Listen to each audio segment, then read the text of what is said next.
I'm Leah Lane, an award-winning travel writer and author of Places I Remember, Tales, Truths, Delights from 100 Countries. On this podcast, we share conversations with travelers about fascinating destinations and memorable experiences around the world. Author David Downie has written over a dozen travel books and lives much of the year in Italy. He introduced us in episode 37 to Daria Vinci, heroine of his mystery thriller Red Riviera, set along the Ligurian coast of Italy. In David's newest mystery, Roman Roulette, Daria is working in the grand Italian capital city of Rome. Welcome once again, David, to Places I Remember. Thank you, Leah. It's wonderful to be here. Now, why did you choose Rome as the setting for your second book of the series? Well, Rome has some pretty wonderful places to set deaths. I shouldn't say murder, because it's supposed to be a mystery, and we're not quite sure in the beginning if it's a murder or a suicide or just a mistake, an accident. I thought the catacombs were a pretty great place for that to happen. And since I have personal experience of crawling through catacombs and such like, I thought I'd do that. Also, I spent a lot of time in Rome when I was a boy. My mother was Italian, she was Roman, though I grew up mostly in the Bay Area, San Francisco Bay Area. So I just wanted to set the next Daria Vinci, or the current one, in Rome because of the wonderful atmosphere and all the possibilities of great places to murder people or have chase scenes, that kind of thing. Sounds perfect for that. Well, Rome was founded around 625 BC, and in 410 AD, the city of Rome was sacked by the Visigoths. Since then, it's become one of the world's great cities for tourism. In episode 13, we titled it Italy, What's Not to Like. Well-known tour operator Steve Perillo went over a few of Rome's not-to-miss sites. Let's discuss some of them a bit more. Why don't you start with one of your favorites? I actually like a lot of, I guess, what people would consider B-list sites that if they were in any other country would be, 5-star A-list sites. But there's just so much in Rome that an area like the Celio, most people haven't even heard of it, right? It's one of the hills of Rome. And it's got this wonderful atmosphere, a beautiful park up at the top. It's got one of the great early Paleo-Christian round basilicas, Santo Stefano Rotondo, St. Stephen the Round, because it's a completely round church. It's just astonishing, with astonishing frescoes and so forth. And it's got a great fountain, and my favorite thing of all is perfectly preserved, unchanged, ancient Roman road that runs up from basically behind the Colosseum, but on the far eastern side, you have to cross the big, busy boulevard, and you climb this very steep, narrow Roman road. It's called Clivo di Scauro, and it is exactly, or almost exactly, as it was 2,000 years ago. So you have a real sense of the Roman city. This would have been the outskirts at that time. Now it's right in the center of town. Right. That's one of the great things about Rome. You walk down a street, it could have been 2,000 years old, or it could have been done 10 years ago. It's layers and layers and layers. It never fails to excite. I would say keep a guidebook handy. There is so much to learn and see. I think this is one city where it really helps to know your history, obviously. I'd mention the Roman Forum because you mentioned the center of the city, and that was the center, the sort of world's oldest shopping mall, you might call it. It was the location of religious, political, social activities and antiquities. Again, I would take a guide if you have a very good one handy. I've been many times. The best time was with a wonderful guide because I learned so many little details that I never would have noticed. It looks so imposing, like a bunch of stones, and if you don't know what you're looking at, you kind of lose it. And near it, of course, is the Colosseum, the largest Colosseum in the world. The largest amphitheater in the world, despite its age. It's almost 2,000 years old. And that's where the gladiators would fight. Would they fight the animals or themselves? I forgot if it was one or the other or both. Both. Both, okay. They fought wild animals who were kept underneath the stage in cages and then released from strategically placed secret doors. Same with the gladiators. They fought each other. I think it was probably even worse than a really brutal game of rugby. It was pretty gruesome. I think when you go underground and you are able to see this, you can see where the animals were kept, as you said. And it's a wonderful place to walk around and imagine the gruesomeness, I guess. Another place I like is the Circus Maximus. It's a park now. It's just a green space, right? Big, huge oval. Yeah, But that huge. was huge. And it was 6 times actually the size of the Colosseum. And that was really, really rough because the people were in chariots and they were, falling down. And it was like NASCAR of the time, I think. I would call it. Exactly. I think over 200,000 people would be there watching this. Have you been there Yeah, much? and remember, people were smaller back then. So you Could fit in pack in. 250,000. Yeah. No, it's great because you can walk all the way around it on the outside. And while you're there, you should go up on the Aventine, which flanks the Circus Maximus. The Aventine has a wonderful rose garden, botanical garden, and these amazing trees covered with wisteria. So if you're there at the right time of year, it's just astonishing.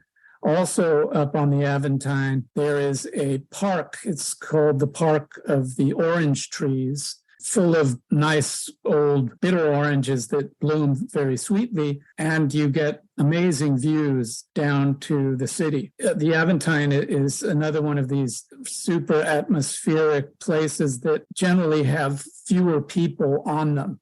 I'm only slightly allergic to crowds, which can be problematic in Italy in general. But there are lots of places in Rome where you can get away like that. I wrote a whole book about that called Quiet Corners in Rome. You can find quiet places and beautiful places. The bustle, a lot of people love. It's really energizing. These crazy crowds of people in these very ancient spaces that are not at all threatening. They're welcoming. That's the interesting thing about Rome. It's a very welcoming city. Well, one of the most perfect things to see is the Pantheon. It looks like it was just built. It's 2,000 years old, but you go in there and you look at it and it's as if you're in the past. Yeah, it's one of the great places in Rome. It's actually a church. It was saved because it was consecrated as a church in the 7th century, I believe. What always astonished me about the structure is the oculus. There's a hole in the center in the roof, which is actually a big hole. You can look up and see the sky way, way up there. And when it rains, the rain doesn't come down into the oculus, or in theory, it doesn't. If the doors are open, there's an updraft through the oculus. It's pretty astonishing engineering. Everything about the place is astonishing.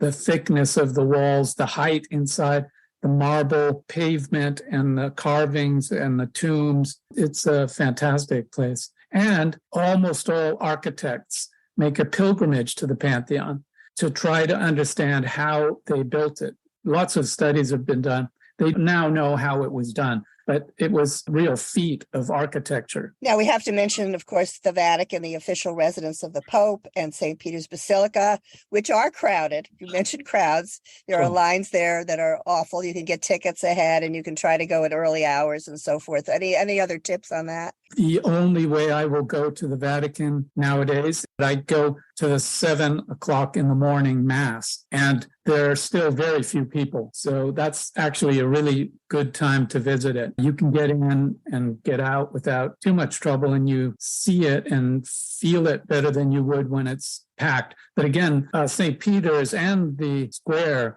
were designed to be packed with people. The Italians, when they go there, they say they're going to take a crowd bath. Oh, my goodness. Yeah, crowd bath. So since I'm not really into crowd baths anymore. In Japan, it's a cloud bath. In Italy, a crowd bath. That's interesting. I've never heard. Well, how is that said in Italian? Bagno di folla. Oh, my goodness. Of crowds. I think St. Peter's can fit 300,000 people, so that's quite a bath. I'd like to know how they count them, because when you compress people, it's amazing how many more you can get in there. And we're not little anymore, so way overfed. Well, the Sistine Chapel, of course, is something, if you have not seen it, you would want to. The frescoes by Michelangelo are amazing, but the crowds are amazing as well. Any tips on that? Grin and bear it. I mean, Okay. book ahead, reserve on the internet, try to go early in the morning. The earlier you can get your reservation, the better. But they are worth it if you've never seen them before. It's breathtaking. It's very moving. People will be quiet and respectful. In reality, that's not always the case. Well, the museums around it as well. Ancient maps are my favorite. They're covering the walls and you can see the world as it was. Yeah. No, the Vatican museums are just amazing. You have to be prepared to stand in a long line to get in. But once you're in, it's such a vast place. I mean, it's unimaginably huge. And so you snake around and see the statuary is incredible, the maps. You could take out 10 pieces from the Vatican's vast collection of hundreds of thousands or millions of pieces. And those 10 pieces would be the pride of any great museum anywhere. In America, you would drive 1,000 miles or more to see these things. One thing I would warn people about in Rome is don't overdo it because there is just so much there. It can overwhelm you. So dose things out, walk a lot, I love to walk around Rome. That's the best way to see it. And then go in, see one painting, see one sculpture, spend half an hour or an hour in a museum. Doesn't have to be one of the huge ones. And then go out and walk around some more, sit in a piazza, that kind of thing. Otherwise, you'll just wear yourself out. There's too much there. Right. I think the neighborhoods and the piazzas are, again, one of the great things of Rome as well. Let's talk a little bit about the food. Pasta. Rome is known for pasta. Well, yeah, Rome is known for all kinds of great foods. Of course, carbonara is associated with Rome, and amatriciana, which is spicy, which also everyone thinks is Roman. It actually comes from Amatrice, which is near Rome. So those are kind of the two great pasta dishes that everyone is familiar with. But Rome has lots of wonderful things, vegetables. The area around Rome, it's sort of like California with the Central Valley growing fruit and vegetables. So Rome has about the best produce you can get anywhere, in my experience. A vegetarian will be in heaven. The artichokes are fabulous, especially I like the fried ones, Jewish style, made in the Roman ghetto for the last, actually over 2,000 years, because the Jewish community was in Rome from about 70 BC, if you can imagine that. So tons of great stuff. The lamb, if you like lamb, is famous. I could go on and on. And how about the gelato? Yeah, of course. I can't eat it anymore, but there you have it. I did for many, many years, and it's absolutely some of the best. I would say Rome and Florence probably have the best in Italy, but you find great gelato all over the place. You do. You mentioned outside of Rome, there are two places that I especially like. Ostia, tell us about that. Ostia Antica was the port of Rome. Rome is 10 miles in from the Mediterranean, so it's not right on the sea. Although you smell the Mediterranean because it comes wafting up the Tiber River Valley. And Ostia was the big port, like San Pedro for Los Angeles. What's astonishing about Ostia is how well preserved it is. There's so many buildings, foundations, walls. The layout of the old city is still there. And you can traipse around the ruins. And I used to bring a picnic and sit down there, and there's wild mint growing in the grass. And it was just a wonderful experience to sit out and have a picnic in Ostia Antica. Whether you can do that these days, I don't know. Yeah, I sat in the steps of the ancient theater there and had some pizza, I think. It was just so nice. The water was there. Trajan's Harbor is one of the most beautiful attractions in that area. And then there's Tivoli on the slopes of a mountain. You have two great villas that deserve a visit, the Villa Adriana and the Villa d'Este. Want to tell us about those? These are ancient Roman sites that were then rebuilt in the Renaissance and used for many centuries. And of course, Tivoli is famous for its waterworks, the fountains, and just amazing cascades of water and landscape gardens, absolutely breathtaking and beautiful. And magical and quite big too, much bigger than you might expect. The Villa Adriana is vast. Again, you need to go out there and spend an entire day walking around and just taking in the sights. It's only about, I'm guessing, 10, 15 miles outside of Rome. Pretty easy to get to. It's a magical place. These ancient places transport you, not necessarily back to the ancient Roman Empire, but certainly to the period of decline, the Middle Ages, and the Renaissance and Baroque, because they are places that have been used in one form or another for thousands of years, and they're marked by various periods. So a lot of people go to Rome thinking, well, it's all going to be like Forum, right? Piles of masonry and columns and half-ruined temples and so forth. But it's not like that. I mean, there are areas that have lots of Roman antiquities, but the Romans were always there. So they used the temple for something else. They built into it. They turned it into an apartment house or a theater or a church often.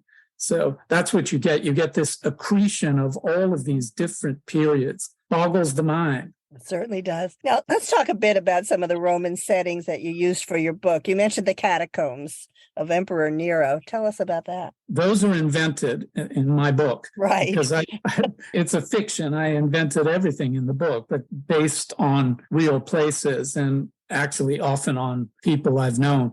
Yeah, the catacombs are fascinating. The real ones. Yeah, the real ones. I would say that if you have to choose just one, go to San Callisto, St. Calixtus. That's the big catacomb complex out on the Appian Way. You'll want to see the Appian Way in any case. That's the ancient Roman consular highway, which is still there. It still runs where it always did. You go into this vast park, then you're taken down, usually in small groups. It's not oppressive, and ushered into this underground world, which is pretty astonishing. The Christians use the catacombs, as most people know, for their rituals, and they hid in them sometimes during times of persecution, and they also buried their dead there. So you see funerary niches, and you see mosaics and frescoes. And if you're not happy being underground in a tunnel complex, then you might want to skip the catacombs. However, this one, the St. Calixtus, has a number of areas where the ceiling, the roof, has collapsed, so there's light that comes in. These were often natural caves in the tufa stone, or they were quarries, or both. Contrary to what you might believe, in a number of them, there is more light than you would think. So it's not completely oppressive. It's not for everyone, but it is different for sure. You can always escape to the Villa Borghese Gardens, which are also in your book and which are real, an oasis in Rome. It's a beautiful park. So that would be something maybe you'd want to put in there after the catacombs. Yeah. A great view from the Pincio, which is the overlook, the panoramic overlook on the edge of the Borghese Gardens.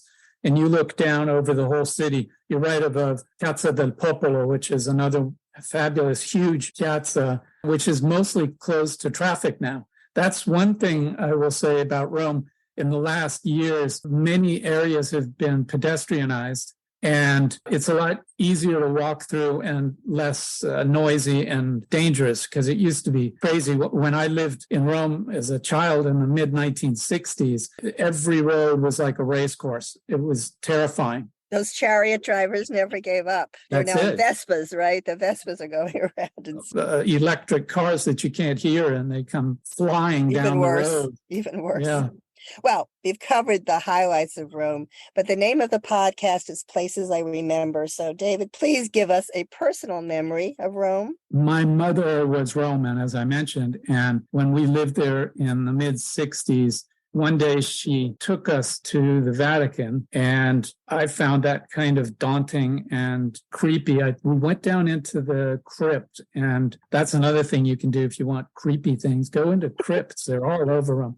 But then she said, okay, we're going up onto the Gianicolo. The Gianicolo is called the Janiculum in English. So she took us up the back way from the Vatican and said, don't look back, just keep climbing. And we climbed and climbed, and we got up to the top of the hill. And then she said, now turn around. And we turned around, and there was this unbelievable view of Michelangelo's dome of St. Peter's, framed by parasol pines. And even as a 6 or 7 year old, whatever I was, I got the heebie-jeebies.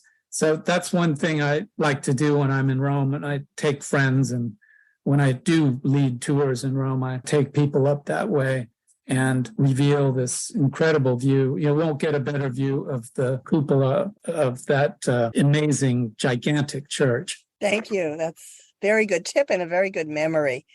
So Rome is one of the great cities of antiquity, which makes it one of the greatest cities to visit today. Thank you, David Downie, once again, author of Roman Roulette, for sharing your favorite reflections with us. Oh, it's been my pleasure. Let's do it again soon. Okay, next book. Venice. Good.